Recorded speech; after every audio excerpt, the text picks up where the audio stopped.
Hey, good afternoon. Middle of the week. Just wanted to share briefly. I spent most of the day yesterday with probably one of the preeminent experts in the world on habit formation and what I call habit impact, how habits impact us. And I'm not going to go deep into the science on that. There's a lot of free resources on the YouTube channel that I have at EQ or we have a new ebook that we're making available to people. Come check us out. We'll be happy to send that to you. But bottom line, what I wanted to share with you was some of the almost revelations that came to me yesterday as I was speaking with him. His name is Dr. Chuck Coker. Chuck and I met last summer. We have become fast friends and strategic partners in our work. And one of the things that Chuck has been involved in for decades is habit formation and how habits impact our lives. And there's such a richness to the information that comes out of a new assessment that we're both certified in. It's now called Habit Story. It's very easy to read, it's incredibly impactful. The revelations I talked about were really interesting because most of the people I work with, leaders, business owners, and up and coming leaders in organizations, and even people just in their personal lives, most people are smart enough, they have good experience, they have a good understanding of what's going on around them, their skills seem to be a pretty good fit. But where we've always struggled as organizational development people, helping organizations find those gaps, find those roadblocks so that more potential can be unlocked, is where's it coming from? What is the roadblock? And what we're finding is it's based in these neural networks that we call habits. Habits come out of a process where there's some kind of a cue, which comes from something you experience. That cue moves you to predicting what might happen, and then it leads to an action that you either reinforce that through some kind of reward system or you decide that wasn't a great experience and you try to get rid of it. But that's literally how habits are formed. That's the habit cycle, so to speak.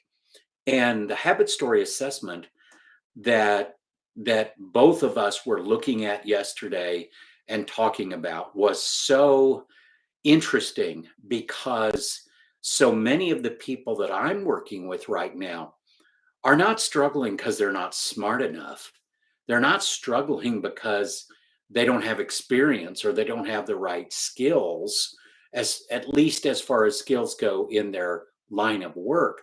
Where they're struggling is with those embedded patterns that we call habits that are keeping them from being more successful and getting more satisfaction out of life and work for that matter. So I share that with you to let you know I'm really excited about what this is going to do for my work with people and also for people themselves, just to be able to finally identify what are my productive habits and what are my counterproductive habits.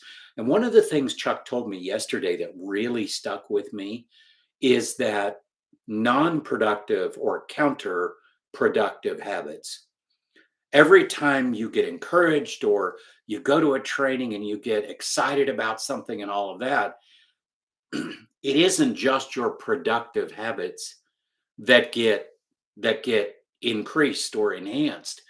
It's your counterproductive habits at the same time.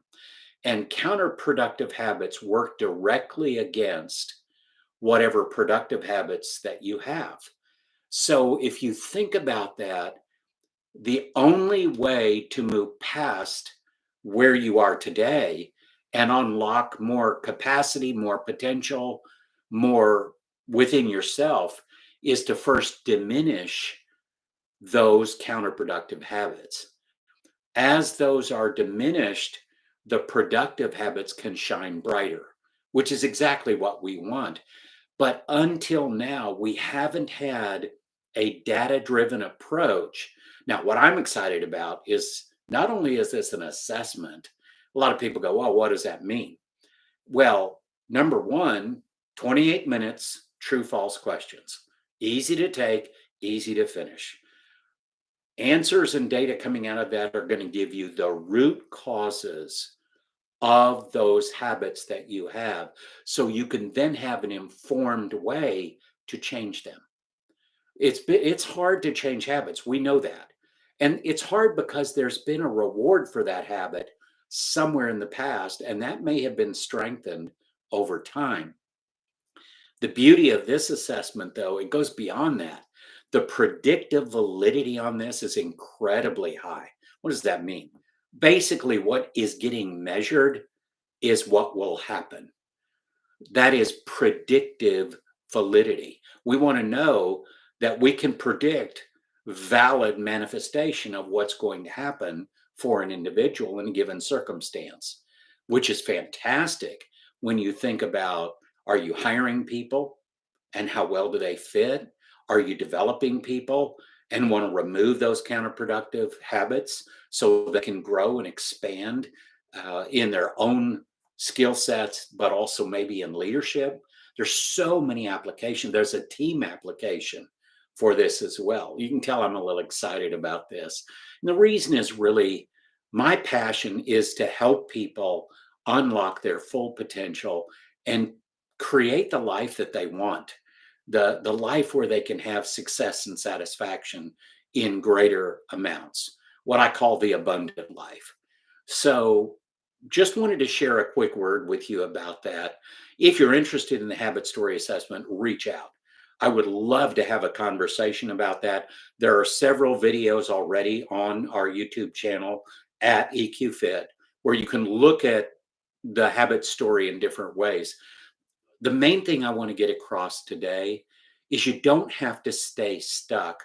You don't have to be uncertain about what may be holding you back and not helping you, which is really where we want to start. What are the things that are holding you back? Let's diminish those so that you can prosper in life and have that abundant life I talked about. Have a good middle of the week. Hope the rest of the week goes well for you. Take care.